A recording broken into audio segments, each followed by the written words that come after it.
Assalamualaikum warahmatullahi wabarakatuh. Selamat pagi. Perkenalkan saya Leni Marliana. Pagi ini ingin mempresentasikan mengenai tugas hukum harta kekayaan, perkawinan dan waris yang bertemakan ahli waris golongan 2 menurut API Intestato atau KUH Perdata. Dasar hukum, struktur dan syarat berlakunya adalah diatur di KUH Perdata pasal 854 sampai pasal 857 dan pasal 859 sampai pasal 861 mengatur tentang ahli waris golongan 2 berlaku jika golongan 1 tidak ada, dan syarat berlakunya jika tidak ada suami atau istri. Kemudian syarat yang kedua, tidak ada anak atau keturunan, dan golongan 1 tertutup. Struktur golongan 2 adalah yang pertama, diutamakan golongan 2 itu adalah orang tua. Golongan orang tua adalah ayah dan ibu kandung. Kemudian yang kedua, saudara kandung dan saudara tiri yang seibu dan atau seayah. Struktur yang ketiga adalah keturunan dari saudara kandung dan atau saudara tiri. Golongan 2 adalah golongan keluarga selain keluarga inti. Kelompok ahli waris golongan 2, yang pertama orang tua, klasifikasinya adalah orang tua di sini adalah orang tua kandung, yaitu ayah dan ibu kandung. Yang kedua, keluarga saudara derajat 1 garis ke atas, dan kedudukannya harus didahulukan atau diutamakan. Poin yang kedua adalah saudara. Saudara adalah saudara kandung dan saudara tiri. Kedua, keluarga saudara derajat 2 dan terjadi pembelahan harta warisan. Saudara kandung, pengertiannya adalah saudara yang satu orang tua atau seayah dan seibu. Ayah dan ibunya sama. Sementara saudara tiri adalah saudara dari orang tua seayah atau seibu. Terdapat pengecualian terhadap prinsip hubungan karena orang tua dapat mewarisi bersama dengan saudara. Jadi pada golongan 2 tidak ada pembatasan, tidak ada hubungan kederajatan di sini. Cara pembagian warisan di poin ketiga, orang tua selalu harus diberikan bagian lebih dulu. Bagian orang tua minimal 1/4 dari bagian warisan. Poin ketiga, saudara mendapat sisa setelah diambil untuk bagian orang tua atau bagian yang selebihnya. Hal ini diatur di dalam pasal 854 hingga pasal 857 dan pasal 859 hingga pasal 861 KUH Perdata. Pasal 854 KUH Perdata ayat 1 berbunyi, apabila seorang meninggal dunia dengan tidak meninggalkan keturunan maupun suami atau istri, sedangkan bapak dan ibunya masih hidup, maka masing-masing mereka mendapatkan sepertiga dari warisan. Jika meninggal hanya meninggalkan seorang saudara laki-laki atau perempuan, yang mana mendapatkan sepertiga selebihnya dari orang tua.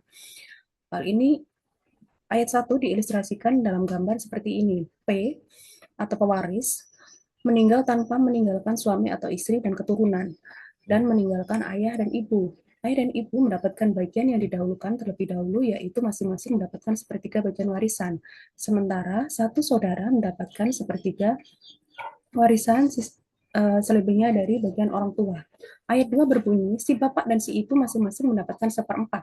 Jika yang meninggal atau pewaris meninggalkan lebih dari saudara laki-laki atau perempuan, sedangkan 2/4 bagian selebihnya menjadi bagian dari saudara laki-laki atau perempuan.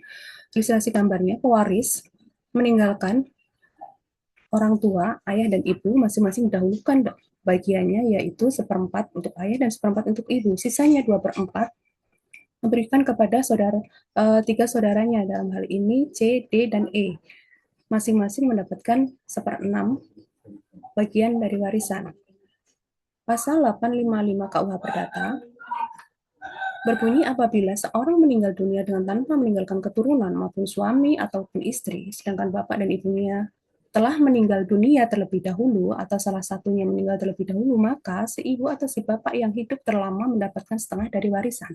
Jika si meninggal hanya meninggalkan seorang saudara perempuan atau saudara laki-laki, sepertiga dari warisan. Jika dua saudara laki-laki atau perempuan ditinggalkannya, dan 1/4 jika lebih dari dua saudara laki-laki atau perempuan ditinggalkannya. Bagian-bagian selebihnya adalah untuk saudara-saudara laki-laki atau perempuan tersebut. Poin pertama, yaitu pewaris meninggal dunia, meninggalkan satu orang tua. Dalam gambar di sini adalah ibu. Pembagian warisannya adalah ibu didahulukan dulu bagiannya, yaitu mendapatkan setengah bagian warisan, sementara jika ada satu saudara, sisanya adalah mendapatkan setengah warisan. Kemudian contoh yang kedua, pewaris meninggalkan satu orang tua, yaitu ibu, kemudian dua saudara, yaitu C dan D. Ibu didahulukan bagiannya mendapatkan sepertiga bagian. Sisanya 2/3 diberikan kepada saudaranya, yaitu C dan D. Contoh yang ketiga, pewaris meninggalkan satu orang tua, yaitu ibu, dan 3 saudara. Maka ibu mendapatkan 1/4 bagian dan 3/4 bagian dibagi kepada 3 saudaranya, C, D, dan E. Pasal 857 KUH Perdata berbunyi, pembagian akan apa yang menurut pasal-pasal yang lalu menjadi bagian para saudara laki dan perempuan maupun dilakukan di antara mereka dalam bagian-bagian yang sama jika mereka berasal dari perkawinan yang sama. Namun jika mereka berasal dari perkawinan yang lain, maka apa yang akan diwariskan harus dibagi terlebih dahulu dalam 2 bagian, yaitu mereka dari 2 garis, sedangkan mereka yang setengah hanya mendapatkan bagian dari garis di mana mereka berada. Jika hanya ada saudara-saudara yang setengah saja dari garis yang satu, maka mereka mendapatkan seluruh bagian warisan dengan mengesampingkan segala keluarga sedarah lainnya dari garis yang lain. Penjelasan dari bunyi pasal 857 KUH Perdata harus kita pisahkan satu persatu. Mulai dari kalimat pertama, pembagian akan apa yang menurut pasal-pasal yang lalu menjadi bagian para saudara laki dan perempuan dilakukan di antara mereka dalam bagian-bagian yang sama jika mereka berasal dari perkawinan yang sama. Yang dimaksud perkawinan yang sama di sini adalah saudara pewaris adalah saudara kandung. Kemudian kalimat yang kedua, jika namun mereka berasal dari lain perkawinan, maka apa yang harus diwariskan harus dibagi terlebih dahulu dalam 2 bagian, yaitu bagian dari garis bapak dan garis bagian ibu. Di sini apabila ada memiliki saudara kandung dan saudara tiri, masing-masing mendapatkan setengah bagian dahulu untuk saudara kandung dan setengah bagian untuk saudara tiri. Selanjutnya, pengertian kalimat yang ketiga adalah saudara laki atau perempuan yang penuh, yang dimaksud penuh di sini adalah saudara kandung, mendapatkan bagian mereka dari 2 garis, sedangkan saudara tiri hanya mendapatkan bagian dari 1 garis, yaitu dari garis mana yang mereka berada. Poin keempat, jika hanya ada saudara-saudara yang setengah saja dari garis yang satu, maka saudara mereka mendapatkan seluruh bagian warisan dengan mengesampingkan segala keluarga saudara lainnya dari garis yang lain. Apabila saudara yang berhak mewaris hanya saudara tiri dalam satu garis, entah itu dari ibu atau ayah saja, dan tidak ada saudara kandung sama sekali, maka mereka inilah yang mewarisi seluruh warisan dengan mengesampingkan saudara sedarah dari garis yang lain. Yang dimaksud saudara-saudara dari garis yang lain di sini adalah golongan saudara yang lebih jauh. Di sini adalah golongan ketiga dan golongan keempat. Skema pewarisan tahap 1, orang tua harus mendapatkan bagiannya terlebih dahulu, minimal adalah 1/4 bagian. Kemudian tahap 2, sisa dari harta warisan yang diberikan kepada saudara kandung adalah sisanya dari pembagian untuk orang tua diberikan kepada saudara kandung, atau jika ada saudara tiri, maka diberikan kepada saudara kandung dan saudara tiri. Tahap ketiga, dibagi rata antara saudara. Jika saudara meninggal, maka keturunan dari saudara yang akan mendapatkan warisan. Klasifikasi pembagian warisan golongan kedua. Klasifikasinya adalah ada 6 klasifikasi. Yang pertama, orang tua mewarisi bersama saudara kandung. Yang kedua, orang tua mewarisi bersama saudara kandung dan saudara tiri. Poin ketiga, pewarisan di antara saudara kandung dan saudara tiri. Poin keempat, penggantian tempat di antara keturunan saudara. Apabila saudara kandung ataupun saudara tiri meninggal dunia, maka posisinya akan digantikan oleh keturunannya. Poin kelima, pembatasan penggantian tempat. Dan poin keenam adalah akibat penolakan warisan atau tidak patut mewarisi. Di sini saya tampilkan juga contoh kasusnya. Dengan gambar seperti ini, seperti di bawah ini, C adalah pewaris, meninggal dunia, tanpa meninggalkan suami atau istri dan keturunan ataupun anak. Di sini C meninggalkan ayah dan ibu, yaitu A dan B. Kemudian pembagiannya masing-masing A dan B mendapatkan masing-masing 1/4 bagian, 1/4 bagian. Totalnya adalah setengah bagian. Kemudian saudara dari C, C memiliki saudara kandung, yaitu D dan E, dan memiliki saudara tiri dari ayah, F dan G, dan saudara tiri dari ibu, H, I, J, K. Bagian saudara dibelah dulu menjadi 2, yaitu 1/4 dan 1/4. Saudara dari garis ayah, yaitu FG, DE, masing-masing mendapatkan 1/16, saudara dari garis ibu mendapatkan DE, HIJK, masing-masing 1/24. Di sini saudara kandung adalah D dan E. D dan E mendapatkan bagian dua bagian, yaitu 1/16 dan 1/24. Ilustrasi contoh kasus yang kedua, orang tua mewaris bersama saudara kandung dan saudara tiri. Ini jika dianalogikan bagiannya dalam nilai nominal. Harta warisan P senilai 240 juta. P meninggalkan orang tua A dan B, yaitu ayah dan ibu, masing-masing mendapatkan seperempat bagian dari 240 juta, yaitu ayah mendapat 60 juta, ibu mendapatkan 60 juta, totalnya 120 juta, dan sisanya 120 juta dibagi kepada masing-masing, dibagi kepada saudaranya. Sisa warisan 120 juta dibagi dua terlebih dahulu, yaitu 60 juta dan 60 juta. Saudara dari garis ayah, yaitu C, D, E, F dan G masing-masing mendapatkan 20 juta, sementara saudara dari garis ibu, yaitu C, D, E, F, G, H, I, J masing-masing mendapatkan 7,5 juta. Nah, ada saudara kandung di sini dari saudara P, yaitu C, D, E, F, G mendapatkan 19,5 juta, dan saudara tiri H, I, J masing-masing mendapatkan 7,5 juta. Contoh kasus untuk klasifikasi selanjutnya, orang tua mewaris bersama saudara kandung dan saudara tiri. Dalam gambar, dijelaskan bahwa P meninggal dunia, kemudian P meninggal tanpa meninggalkan ahli waris golongan pertama, sedangkan ibunya juga sudah meninggal terlebih dahulu. Keluarga yang sedarah yang dibagikan terdiri atas ayah, yaitu A, kemudian 3 saudara kandung, C, D, dan E, dan 2 saudara tiri dari garis ayah, F, dan G. P meninggalkan harta warisan senilai 240 juta.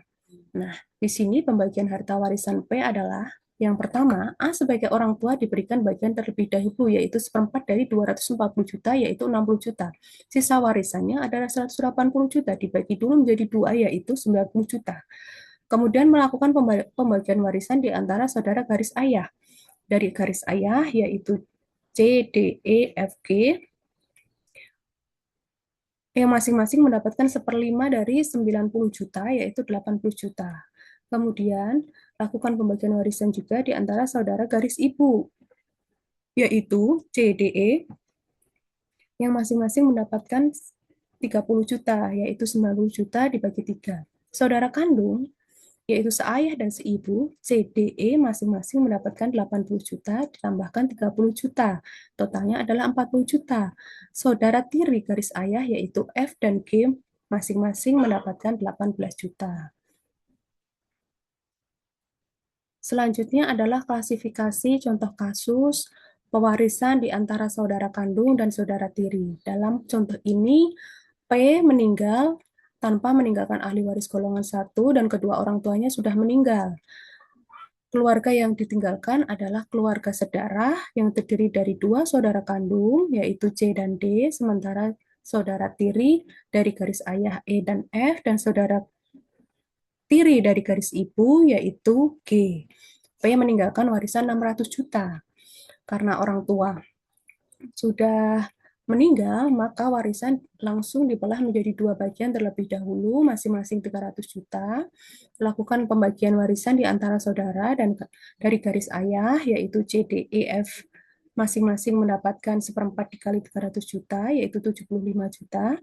Dan pembagian warisan di antara saudara dari garis ibu. Dari garis ibu, yaitu C, D, G, 300 juta dibagi 3, yaitu 100 juta. Para saudara kandung yaitu C dan D mendapatkan 75 juta ditambahkan 100 juta, totalnya 175 juta. Sementara saudara tiri dari garis ayah, karena ada 2, E dan F masing-masing mendapat 75 juta, sementara dari ibu, karena hanya satu saudara dari garis ibu, yaitu G, mendapatkan 100 juta. Selanjutnya contoh kasus untuk penggantian tempat di antara keturunan saudara. Di sini P meninggal dengan meninggalkan keluarga darah terdiri dari 2 orang tua, A dan B, jadi kedua orang tuanya masih hidup, dan 2 saudara, C dan D. Akan tetapi, C telah meninggal terlebih dahulu, dan P meninggal terlebih dahulu, dan Saudara C meninggalkan tiga orang anak, yaitu E, F, dan G. Dalam hal ini, E, F, dan G tampil mewaris berdasarkan penggantian tempat, yaitu menggantikan tempat dari saudara C. Pembagian warisannya adalah ahli waris P adalah A, B selaku orang tua, kemudian D, saudara kandung, dan E, F, G selaku keturunan dari saudara C. Pembagian warisannya adalah yang pertama A dan B selaku orang tua didahulukan dulu bagiannya, yaitu seperempat dari 120 juta, 30 juta masing-masing untuk ayah dan ibu. Kemudian sisa warisannya setelah diambil bagian orang tua adalah 60 juta. D mendapatkan setengah dari 60 juta, yaitu 30 juta, sementara E, F, dan G yang menggantikan kedudukan dari C masing-masing mendapatkan 10 juta, yaitu sepertiga dikalikan 60 juta. Selanjutnya contoh kasus untuk penggantian tempat di antara keturunan saudara yang saudaranya telah meninggal dunia semuanya, jadi digantikan seluruhnya oleh keturunan-keturunan dari saudara. Ilustrasinya, P meninggal dengan meninggalkan seorang ayah kandung, yaitu A, dan seorang ibu tiri, yaitu D, dan ibu kandungnya sudah meninggal.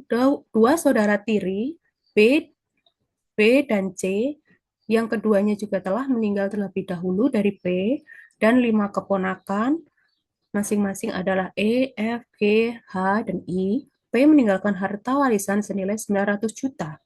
Dalam pewarisan, dalam peristiwa itu, para keponakan atau keturunan saudara terpanggil mewaris berdasarkan penggantian tempat.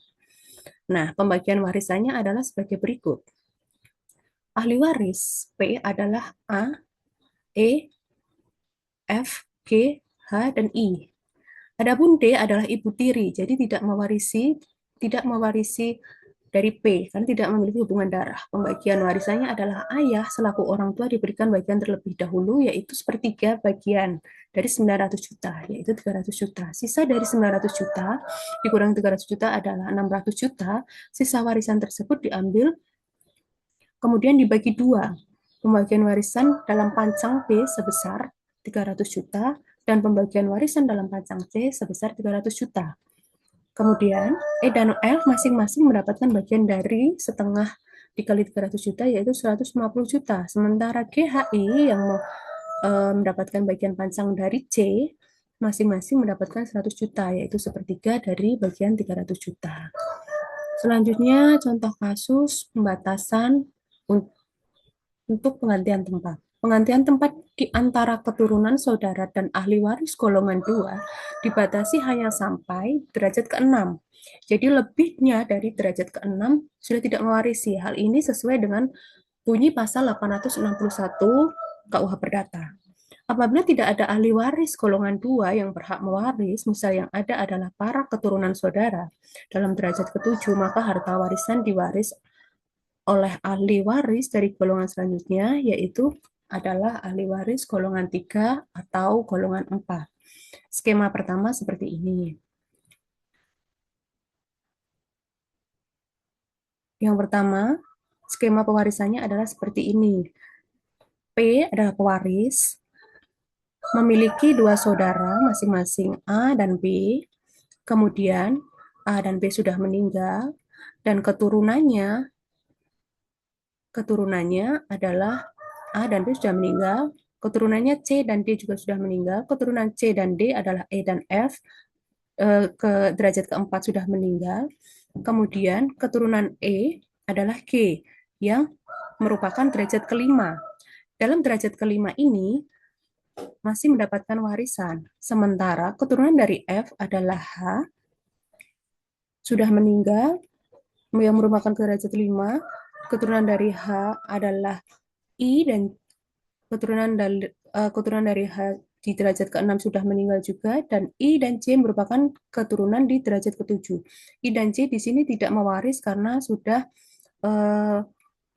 melebihi dari derajat ke-6. Jadi dalam skema ini hanya G yang mendapatkan warisan karena merupakan derajat kelima.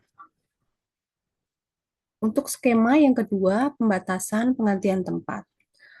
Di sini P meninggal dengan meninggalkan keluarga sedarah yang hidup terdiri atas kakek dan nenek dari garis ibu, K dan L. Jadi ini derajat ke atas, yaitu kakek dan nenek. Dan dua keturunan saudara, I dan J, yang berada dalam derajat ketujuh. Ahli waris P adalah K dan L yang merupakan ahli waris golongan ketiga, sedangkan I dan J tidak berhak mewaris. Di sini golongan keduanya tertutup, karena di golongan kedua sudah melebihi dari derajat ke-6, yaitu I dan J adalah derajat ke-7, sehingga tidak berhak mewaris dari harta peninggalan P. Oleh sebab itu, turun ke derajat golongan ketiga, yaitu kakek dan nenek.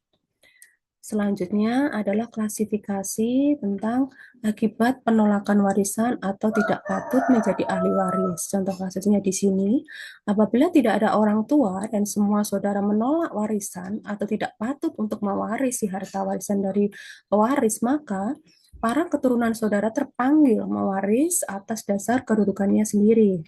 Pembagian warisan dilakukan atas dasar kepala demi kepala atau pembagian secara individual. Skemanya adalah sebagai berikut. P meninggal, kemudian kedua orang tuanya A dan B, ayah dan ibu juga meninggal dunia. Selain itu, P meninggalkan tiga saudara, yaitu C, D, dan E. Ternyata semua saudara P menolak warisan atau tidak termasuk ke dalam golongan orang yang tidak patut mewarisi. Maka karena C, D, dan E menolak atau tidak patut mewaris, maka keturunan dari C, D, dan E yaitu F, G, H, I, J, dan K terpanggil mewaris atas kedudukan sendiri. Mereka berbagi kepala demi kepala karena di sini ada 6 orang pewaris, maka bagian masing-masing adalah 1/6 bagian.